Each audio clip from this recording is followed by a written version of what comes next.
prime movers are our anterior deltoid, coracobrachialis, pec major, clavicular head, and biceps brachii. So those prime movers, I could easily ask you on your quiz next week, what are the prime movers for glenohumeral flexion? No word bank, you've got to know those things, right? So there's your prime movers. Our against gravity position. So our starting position is sitting. I need a volunteer.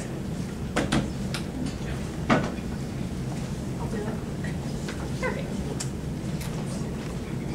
Okay, so our range of motion, so think of all those muscles on the anterior part here of the arm and that pull you up, right? So our against gravity position is this. Okay, makes it a little easier starting off this way. So our starting position against gravity, sitting with the arm adducted at side in the neutral position.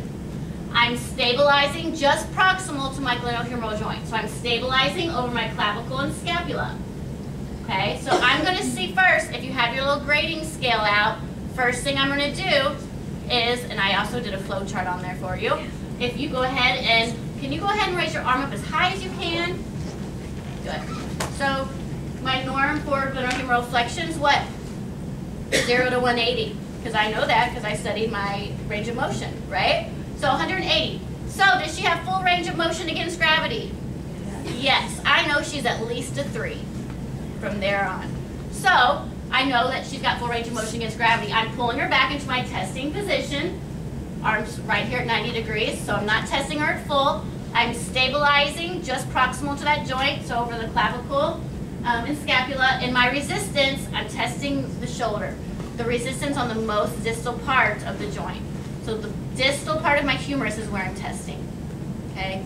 So I'm gonna apply my resistance. So don't let me push your arm down.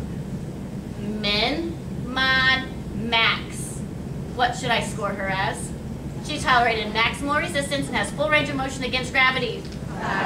Now that would be the perfect test question, right? Because that one's a little bit easier. She doesn't break, she has maximal resistance. So let's go through them all. So here, she does the moderate. What's that score? 4. Less than moderate, breaks. 4 minus. Minimal resistance, 33% resistance, breaks. 3 plus. Doesn't tolerate any resistance at all. 3. Okay? So make sure that you practice with with the lap assistance and let us show you what it feels like to apply min, mod, max. Okay? And when you break, depends on what grade you get. So if I'm going min, mod, and then I break at mod, then I know that I'm giving her a 4, right? All right, so what if I say, all right, go ahead and bring your arm up as high as you can. Good, and she comes to there. What do I do next? Anybody remember? She does not have full range of motion against gravity because that would be all the way up here, right? She has less than full range, but more than half. So she's more than 90 degrees. What do I do next? Passive range of motion. So I'm going to passively see, I'm going to see if I can get your arm all the way up. Passively, she has full range of motion. Her joint is in good shape. I know it's a muscle issue. Now what do I do? I assign a grade of 3 minus. No resistance, no moving to a gravity eliminated plane. That's tricky. So let's do that again. Go ahead and bring your arm up as high as you can, and she stops there. She does not have full range of motion against gravity. She's more than half. All I have to do, I'm going to see if it's a muscle issue or a joint issue. I can passively range her all the way up. I know it's a muscle issue. You get a 3 minus. Say if I passively can't range her, I stop right there and I say not able to be tested because it's a joint issue, not a manual muscle testing grade. Okay, so there's your 3 minus. Awesome. Now go ahead and can you bring your arm all the way up and just come to, she doesn't even have half range of motion against gravity. So what I'm going to do, I'm going to make sure it's a muscle issue. So I'm going to do passive range of motion. Perfect. She's got full passive range of motion, but doesn't have at least half against gravity. Now I'm getting her in that gravity eliminated position. So now we're going to go to the mat. So you're going to lie on your side. So if I'm testing her left side, she's going to lay on her right. So lay down on your right side. Good. So I'm going to stabilize the arm, right, because she's weak. So I'm going to have to really stabilize this arm at the elbow here. Keep your arm straight. And when I ask you to, I want you to go ahead and raise your arm. I'll have a nice pillow here for you whenever it's well patient. So I want you to go ahead and go through this motion. Try to come all the way up here, above your head. That full range of motion in a gravity eliminated position with me supporting her arm. Some of you guys are going to say, go ahead and lift your arm all the way up like this, and you're just going to say, go do it. If she really had muscle weakness in her shoulder, her arm would drop. And then I'm not testing my glenohumeral flexors, okay? So that's why you're supporting, to keep her in that plane of motion, because she has weakness. She can't even overcome gravity. So that's why I have to support her at the elbow. So go ahead and bring your arm all the way up above your head. I'm not doing anything, I'm just supporting. I'm not moving her arm. I'm just supporting that elbow. So she has full range of motion in a gravity eliminated position. Next, I'm going to stabilize. Okay. Keep your arm up there. I'm not testing her at that end range, so I'm pulling her back.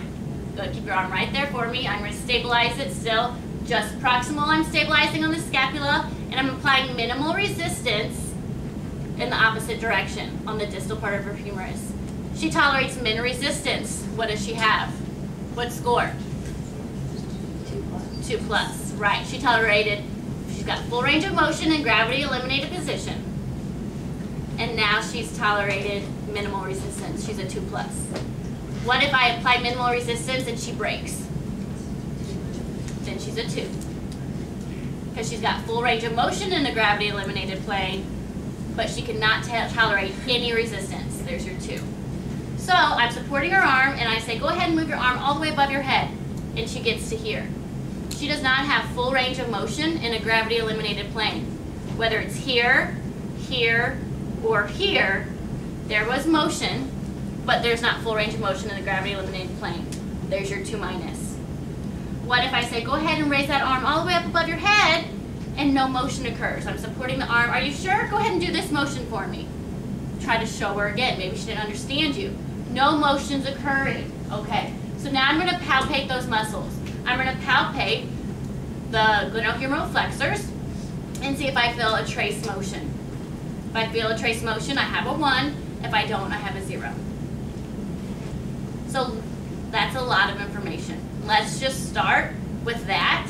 I'm not going to be able to go into that much detail with every single motion, but you at least have a full range for that, for the shoulder flexion. So let's break up into groups. We're going to have about 10 minutes to go over that, and then we're going to get through a lot of the other material very quick.